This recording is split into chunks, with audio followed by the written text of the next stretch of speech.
Bom dia a todos. É com muito prazer e satisfação que estamos dando início na manhã de hoje, né, ao nosso terceiro encontro de pesquisadores espíritas Agnello Morato. E esse ano estamos realmente realizando o evento de forma virtual. Bom, o tema central desse nosso encontro foi nos proposto desenvolver temas relacionados com a visão contemporânea das pesquisas sobre reencarnação, não é? Então aqui eu trouxe um tema para vocês, que na verdade é um tema composto praticamente de 3 vetores, não é? Olhando a reencarnação e a individualização dos seres, né, do ser, como uma lei natural, estabelecendo essa lei natural como uma necessidade para o progresso do espírito. Eu vou fazer algumas considerações iniciais a respeito do trabalho. Obviamente, nós não vamos conseguir responder todas as questões em função da complexidade do tema. E o nosso propósito com esse trabalho é trazer a vocês uma visão praticamente de renovação a respeito sobre o prisma, não é, que engloba o tema como um todo. Muito bem, nós vamos colocar para vocês, dei uma adiantada aqui, mas antes de falar a respeito da história, só lembrar mais algumas coisinhas aqui na nossa lâmina anterior, né? Nós vamos fazer uma relação um pouquinho com o contexto histórico, que é a lâmina que eu adiantei ali, né? Vamos trazer alguns comentários sobre as evidências e vamos falar a respeito da contextualização, da individualização do ser, atrelando a isso como se fosse uma lei natural, né? Relacionada com a progressividade do espírito. Esse é, vamos dizer assim, o contexto, né, que está sendo considerado nesse trabalho. Então, obviamente, as questões que surgirem, nós vamos estar mais adiante atendendo, vamos dizer assim, as perguntas que puderem ser respondidas aqui ao vivo e aquelas realmente poderão ser encaminhadas posteriormente, tá ok? Muito bem, então vamos fazer um breve olhar aqui. Colocamos aqui um pequeno mapa, não é? Esse mapa ele tem uma colocação, vamos dizer assim, da abrangência do berço cultural das civilizações. Então nós estamos olhando aqui praticamente nesses últimos 4.000 anos, né? 2.000 anos do nosso calendário e mais praticamente quase 2.000 anos antes da passagem do nosso calendário. Então nós vamos olhar aí nessa linha de tempo que estabelecida aí no monitor de vocês aí, né? Algumas civilizações que tiveram, assim, uma contextualização importante no desenvolvimento do tema, né? Desenvolvimento do tema reencarnação. Então, reencarnação, a palavra, né, reencarnação, ela tem a sua origem lá nos gregos, né? Lá na cultura grega, e lá ela era tratada como palingenesia, né? Ou seja, nascer em um outro corpo, né? Nascer novamente em um outro corpo. Então, olhando assim, vamos olhar lá que desde o masdeísmo, na Pérsia, né? A Pérsia ali, perto da Mesopotâmia, ali, em relação ao Tigres e ao Eufrates, os dois rios ali que alimentavam essa região, e um pouco mais olhando ali no Golfo, ali no Mediterrâneo, nós vamos observar Alexandria, né? Então vamos observar várias culturas que ali tiveram, que criaram o provimento de informações a respeito do contexto da reencarnação. Então os persas eles tinham uma visão realmente interessante no masdeísmo, estabelecia assim, alguns critérios a respeito da redenção final. Quando nós olhamos os gregos, né, na Grécia houveram várias escolas, né? Deixa eu ficar atento ao meu tempo aqui.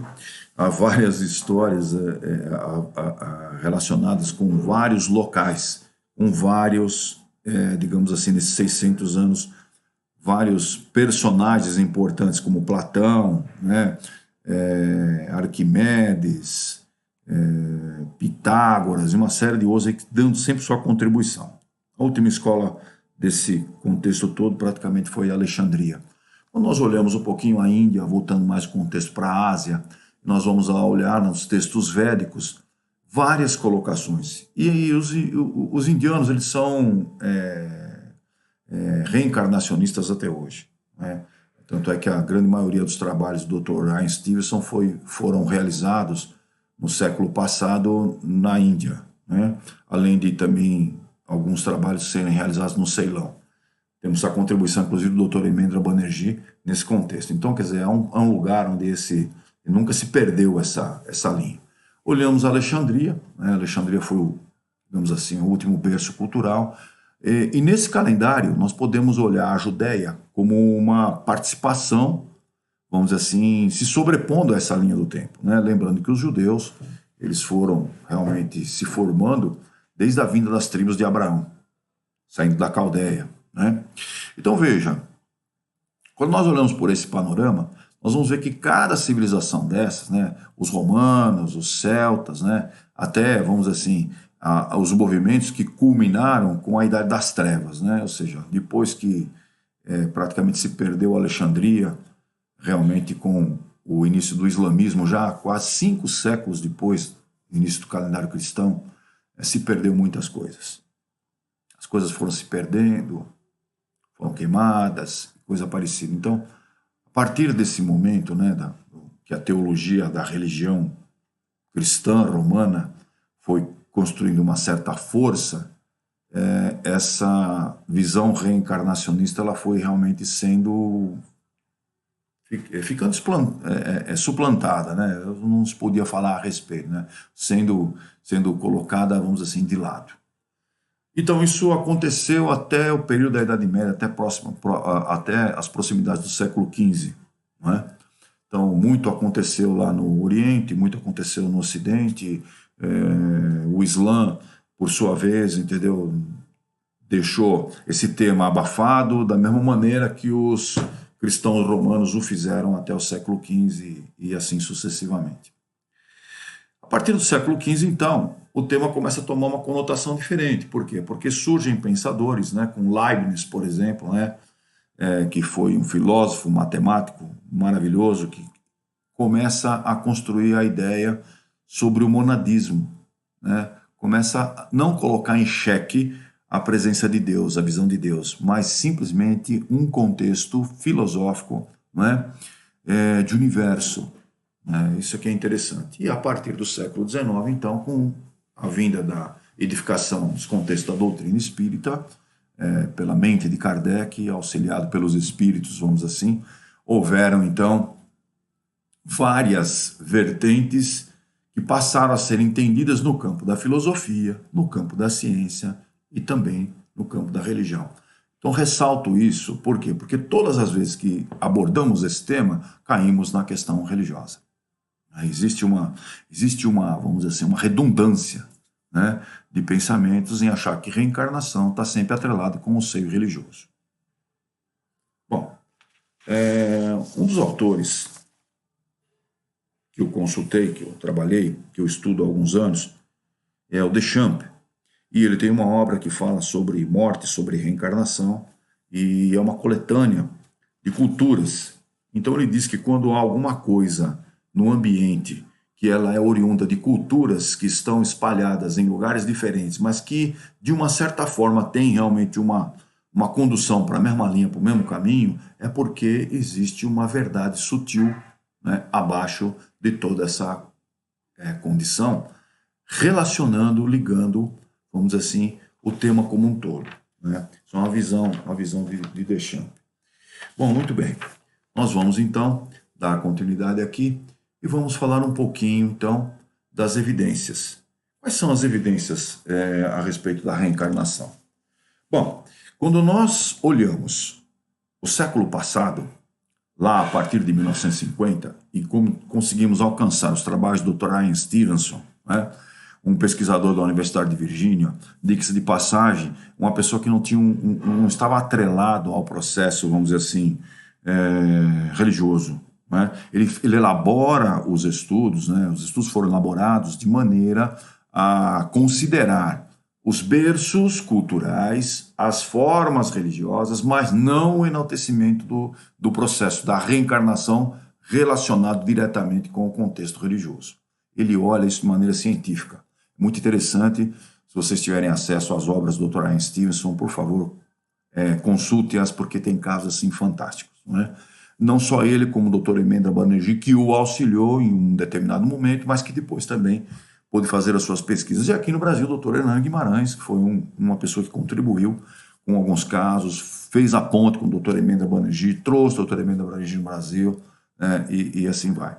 Quando nós olhamos pelos aspectos, por exemplo, da contribuição, da regressão de memória, do processo de auto-hipnose, do sonambulismo, né? Análise das experiências de vida passada, estados alterados de consciência, né? Marcas de nascenças e lembranças sendo retratadas nesses trabalhos, não há como negar. Então aí a ciência ela começa a dar uma contribuição que ultrapassa um pouquinho o campo especificamente da religião. Entretanto, é importante que nós entendamos uma coisa. A reencarnação ela está no meio de um processo. É como se esse processo ele tivesse realmente uma extensão. E a reencarnação ela é o cerne de tudo isso. Mas se falar só de reencarnação, eu estou conseguindo entender o processo como na sua totalidade? Não. Então nós vamos avançar um pouquinho na nossa visão de entendimento. Vamos tentar entender o processo de criação. Porque é pelo meio da criação, pelo meio desse processo, que nós vamos aí realmente formar alguns cenários, vamos construir alguns olhares. Então vamos lá. Nós temos aí a inteligência criadora de Deus. Mas que é Deus? Né? Então Deus é uma inteligência suprema. Não é uma personalidade. É uma causa primária. É da onde surge tudo. Não é? Deus não foi, ele é. Porque é uma inteligência. Essa inteligência ela está sempre presente. Não é? Então é causa de tudo. Então todo efeito inteligente é promovido por uma causa inteligente. Essa é a questão.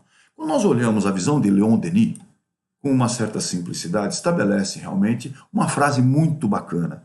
E essa frase diz o seguinte, ó, a alma dormita no mineral, sonha no vegetal, agita-se no animal, desperta no homem. Então, Leon Denis está dizendo que há um processo criativo, não é? E há um processo sequencial. Ou seja, há uma lei de ocorrência, há um processo evolutivo, de maneira que a alma ela possa, vamos dizer assim, migrar, trabalhar por cada etapa como essa. Olha que coisa interessante. Eu tenho uma dificuldade de entender o que é espírito e o que é alma. E creio eu também que Kardec deve ter tido uma dificuldade dessa natureza. Porque nós não podemos entender que espírito é simplesmente a manifestação dele mesmo no plano espiritual. E alma, a manifestação como se fosse aqui simplesmente no meio material. Fica estranho, não fica? Então, quando eu olho a alma, o que é que eu percebo? A alma é como se a inteligência, seu princípio inteligência, ele tivesse constituindo uma evolução, um processo evolutivo. A partir desse momento, então, aí eu passo a entender que a essa evolução eu crio uma entrada de coisas para que esse processo seja contínuo. E o que é essa entrada de coisas? É o que eu chamo de individualização. Não é? Então, o princípio inteligente ele foi construindo um caminho de maneira a poder realmente estar individualizado. Em que momento isso acontece? Aí nós vamos ver daqui a pouquinho. Então, esse conceito, por exemplo, eu estou observando quando eu olho a matéria. Não é? Então, nós imaginávamos que o átomo simplesmente era o ponto último reducionista da matéria, mas não é. Hoje a mecânica quântica diz para nós que não é. Hoje a mecânica quântica faz algumas proposições que há universos que nós não entendemos. Nós não conseguimos medir. Eu vou falar um pouquinho do Dr. Richard Berger, daqui a pouquinho a gente vai tentar montar um cenário para isso. Então, quando nós olhamos, por exemplo, que esses átomos eles propuseram a concepção de tecidos, não é? E aí nós vamos observar que tecidos que não se replicavam, que precisavam de um hospedeiro, mas tecidos que se replicaram e que depois passaram a ter a sua própria, vamos dizer assim, a sua própria inteligência para isso acontecer. Olha que coisa interessante. Isso juntamente com o planeta, não é? Dessa forma aí, se organizando, se construindo, né? De maneira a se agregarem, de maneira a replicarem. E aí, em determinados momentos, começaram a surgir, então, elementos, não é? Um mundo que divergia do vegetal. Desculpe, que divergia do mineral. Divergia simplesmente da mônada atômica. Passou a ser um mundo de sensibilidade. Então, a alma começa a sonhar no vegetal. O que significa isso? Significa que era uma mudança de estágio, uma mudança de nível. E aí, então, com a vinda do reino animal, nós podemos observar a construção de todo esse desenlace, de todo esse desenrolar de situações, até então estabelecermos, né, essa condição no ser pensante que somos nós, da maneira com que nós somos hoje. Então, tudo isso para dizer para vocês, né, que essa inteligência criadora, ela proporcionou um processo evolutivo filogênico, como aí está, que de fase em fase na evolução do planeta, né, que a filogenia do ambiente nos leva realmente a condições para que ontogenicamente as células pudessem estar prontas ao contexto de individualização. É óbvio que a ciência não explica os gaps que acontecem entre um período e outro. E nós temos aí, por exemplo, o aumento da massa cerebral, com a proporção volumétrica da caixa craniana, no processo evolutivo hominídeo, como nós olhamos, por exemplo, a evolução da apropriação e o trabalho do oxigênio ser absorvido pela clorofila, pela hemocianina, ser absorvido pela hemoglobina, de maneira a dar a guarida para que essa energia pudesse permear dentro dos próprios organismos que assim se apresentam.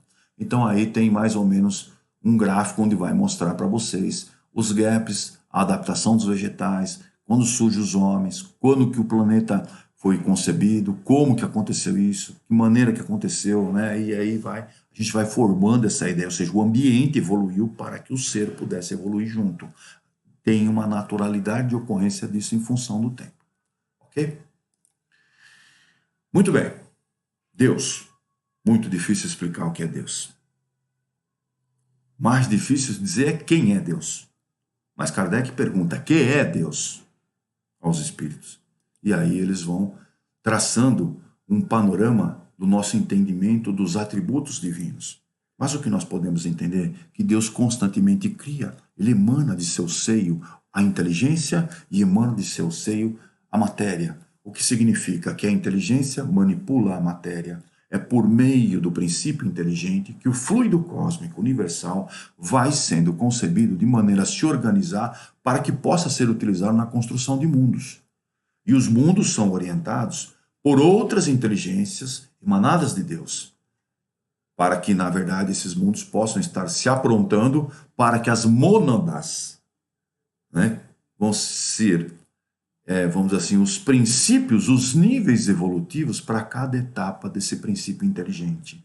Desde o momento do modelo atômico, desde o modelo vegetal, desde o modelo animal mais rudimentar, mais simples, até o modelo hominal, um modelo menos rudimentar, um pouco mais evoluído, concebendo assim a condição de entendermos o processo da evolução dos seres. E olhando pelo prisma, não é, do mundo espiritual, com as contribuições de Kardec na pluralidade dos mundos, né, especificamente na pluralidade das existências, nós vamos observando que a consciência é uma fração do todo que é o nosso inconsciente. E esse inconsciente necessita sensorialmente de ser realmente reconstruído, restabelecido, realinhado, através realmente da plenitude. Então, portanto, essa mônada espiritual, ela permite que as almas, os espíritos, os processos individualizados, eles passem a passar por situações desses mundos, tais como primitivamente, probatoriamente, com contextos regenerativos, com plenitudes a serem alcançadas, e aí a máxima inteligível nos mundos angélicos. Essa é a colocação que dá para nós concebermos de todas as informações que chegam até as nossas mãos, desde a ciência, desde a filosofia, desde os princípios da doutrina espírita, né? E desde as conexões religiosas. Isso tudo acontece num ir e vir do mundo maior para o mundo menor, do mundo menor para o mundo maior. Ou seja, existe um feedback constante, não é? A cocriação maior concebe pelas mãos da angelitude a criação dos mundos, a cocriação menor, a plenitude da busca da perpetuidade da vida, para que possa então haver um retrabalho no contexto realmente do inconsciente. E, obviamente, quando a gente olha dessa forma, nós não estamos falando só da nossa casa. E como entender a casa, o todo? Como entender que nós somos parte de um todo? Como entender que o todo faz parte de nós? Né? Então vamos olhar um pouquinho de Richard Berger, quando ele diz assim, não há um vazio no universo, não é? A matéria sugere uma presença divina. O que significa isso? Significa que mesmo aquilo que nós não enxergamos está presente. Então, matematicamente, Richard Berger, abrindo mão dos estudos do Dr. Tiller, né, da Universidade de Stanford, Estados Unidos, né, e, por sua vez, utilizando os conceitos de Charles Mills, consegue estabelecer matematicamente uma relação do mundo sensorial, do mundo material, né, para com um mundo etérico, mostrando que existe uma condição de admitirmos que é possível, não é, que as partículas ou que a energia viajasse além da velocidade da luz. E que se isso pudesse acontecer, possivelmente teríamos um universo interpenetrando o nosso o tempo todo. Então está aí uma relação curiosa, interessante, para levarmos em conta. Né? Esses preceitos mostram, né, por meio da medicina vibracional, que tudo o que acontece nesse plano coagulado de matéria realmente é resultado de um plano mais sutil, né, mais etérico.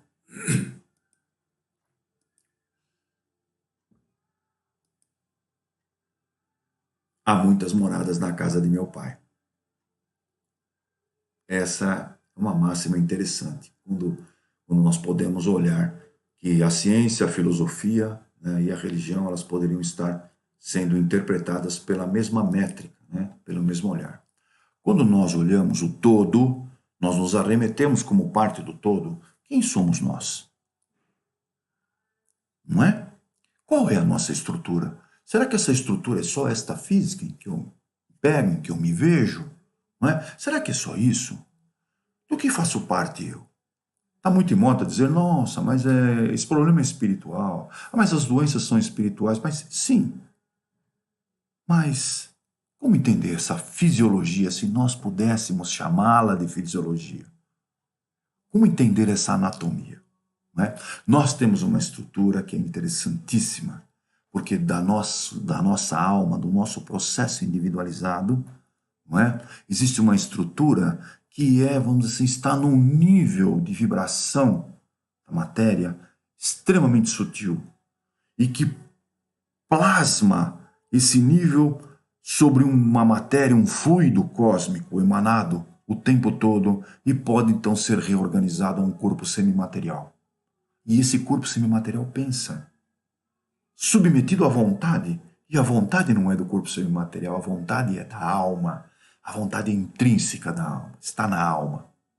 Por conta disso, nós temos uma complexidade de emanação do nosso pensamento que não é simples de entender. E por que não é simples de entender? Porque pensamento é matéria. Matéria emitida da própria matéria. Energia com características de matéria. Ah, mas vocês devem estar pensando, esse sujeito está maluco. Mas como que o pensamento é matéria? É sim. Vamos ver as idioplastias. Estamos sujeitos a elas. E está muito em moda dizer que nós podemos materializar nossos pensamentos. É verdade. Não é?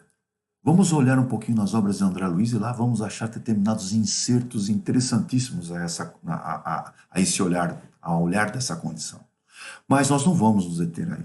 O pensamento tem uma complexidade de ocorrência. Por quê? Porque a vontade vem da alma. A vontade constrói a condição de elaborar ideias. As ideias proporcionam a condição de serem processadas. E esse processamento, por meio da emissão de seus resultados, que é o pensamento, vão estabelecendo atitudes e comportamentos com base no nosso desejo. Então, quando nós estabelecemos algum olhar, alguma visão, algum horizonte, estamos transformando isso em realidade. Então, olha que coisa interessante, não é? Nós temos a condição de transformar essa realidade. Por quê? Porque o nosso pensamento é ininterrupto, nossa vontade ela é avassaladora. E a nossa realidade ela é única a cada um de nós. Nossa realidade não é a mesma. Porque cada um de nós lançamos um olhar sobre os nossos desejos. Estabelecemos os nossos desejos como atitudes e comportamentos. Não é? Quebrar esse ciclo é construir um colapso. Criar um colapso com a realidade é mudar de nível. Se fazemos isso enquanto estamos na matéria, no mundo espiritual, isso é alcançado através da evolutividade entre as mônadas. É assim que as coisas acontecem. Se olharmos a teoria dos campos mórficos, Dr. Rupert Sheldrake, nós vamos entender como a ciência olha aquilo que André Luiz estabeleceu no seu critério em Evolução de Dois Mundos, quando ele descreve a manifestação das mônadas e a inteligência permeando de uma para outra o tempo todo. Criar esse colapso é mudar de nível. Assim como uma função de onda, ela entra em colapso quando eu estabeleço um observador. Vamos olhar a mecânica quântica, os trabalhos de Broglie, e vamos entender que a partícula hora vai se comportar de uma forma. Estabelecido um observador, ela se comporta de outro. Não sabemos explicar. Mas a interferência do observador altera a realidade. Isso é o colapso com a realidade. Acontece o tempo todo. Não é o luxo de um ou de outro. Se acontece o tempo todo, se há essa condição, existe uma lei que nos estabelece o processo de evolução atrelado a esse tipo de ocorrência. O que nos falta para aproveitar? Entender que se isso realmente é com naturalidade que ocorre, se a reencarnação está atrelada à evolução da individualização do ser, então, eu juntando todas essas coisas, eu posso realmente entender que há um sentido de ocorrência, que há uma correlação. Não é verdade? Reencarnar significa estar retroalimentando essa condição da individualização simplesmente por meio do mecanismo sensorial atrelado aos mecanismos espirituais, aos níveis evolutivos. Sempre com a caracterização da vontade. Não é? As evidências, elas são claras quando nós analisamos a contextualização, os relatos, as entrevistas, tanto dos trabalhos científicos quanto por meio das informações do Espiritismo. Não é? O sentido desse processo é um sentido da autorrealização, que Joana de Ângeles chama de plenitude. Não é? Felicidade. O que é ser feliz? Não é? Estar autorrealizado. É a nossa pequena parte estar congraçando com o todo e o todo conosco o tempo todo, sem o anseio realmente mais rudimentar, alimentado pelo querer, pelo ter, pelo possuir a matéria. Há um novo olhar de entendimento por esse prisma, o olhar de uma lei natural. Então, eu posso arriscar a levar a todos a enxergar o ângulo, não é? Da reencarnação atrelado à individualização do ser em ciclos naturais, para que por meio desses ciclos naturais haja a evolução e o progresso da nossa alma. Enfim,